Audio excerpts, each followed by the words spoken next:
আগে আমি একটা ভিডিও আপলোড করছিলাম এই মাঠটাকে নিয়ে, এই ফসলের মাঠটাকে নিয়ে। পুরো মাঠটা ছিল ধানে ভরা। মূলত এটার মধ্যে ধানই হয়। বছরে 3বার ধান হয় না জামাল? 3বার ধান হয়। তুই দিকে আস, তোকে দেখা যায় না তো। বছরে 3বার এখানে ধান হয়। গত সিজনটা ছিল এরকম সিজন। আমি মাঝখানে একটা ভিডিও আপলোড করছিলাম যে ধান পাকার প্রায় শেষ পর্যায়ে আছে। আর এখন দেখেন ধান মানুষ একবারে কেটে নিয়ে গেছে, একেবারে পুরো মাঠের অবস্থা সেম।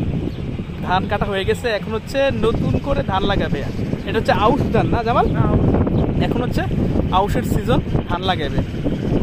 ওই যে ট্রাক্টর দিয়ে জমি চাষ দিতেছে, ওই যে পাশে দেখা যাচ্ছে ট্রাক্টর দিয়ে চাষ দিতেছে।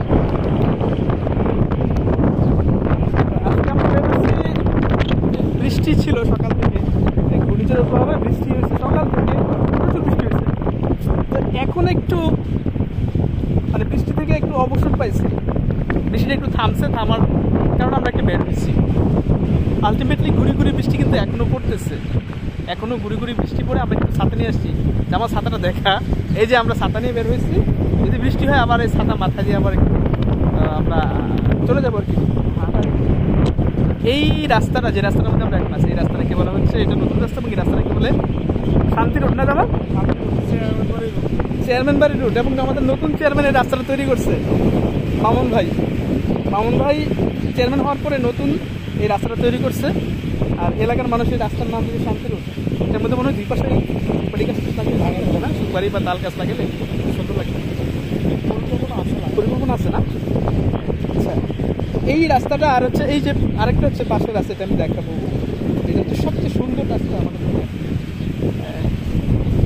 এটা আমি দেখাবো আপনাদেরকে। এটাতে আমরা এখন হাইটে যাবো আর কি। আমরা এখন আমাদের গ্রাম থেকে পাশের গ্রামে যাচ্ছি চা খাওয়ার জন্য।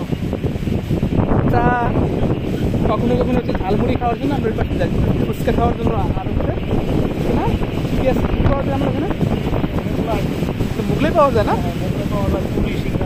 পুরি সিঙ্গারা তো সেই বাতাস। তো যেটা বলতেছিলাম, এইটা হচ্ছে আমাদের এলাকার সবচেয়ে সুন্দর একটা রাস্তা, 2টা গ্রামকে সংযুক্ত করছে এই রাস্তাটা। খুবই চমৎকার। এখানে যদি বিকেল বা দুপুর দিকে কেউ আসে, সব জায়গায় যদি গরমও থাকে, বাতাস যদি কোথাও না থাকে, এখানে কিন্তু বাতাস থাকবেই, এরকম একটা অবস্থা। দেখেন 2 পাশেই হচ্ছে গাছ আর গাছ। সবচেয়ে বেশি হচ্ছে তাল গাছ। তাল গাছগুলো পিছনে রেখে আসছি। আর ওই যেটা বলতেছিলাম, ট্রাক্টর দিয়ে হাল চাষ করতেছিল, ওই যে দেখা যাচ্ছে এই যে ট্রাক্টর দিয়ে হাল চাষ করতেছে।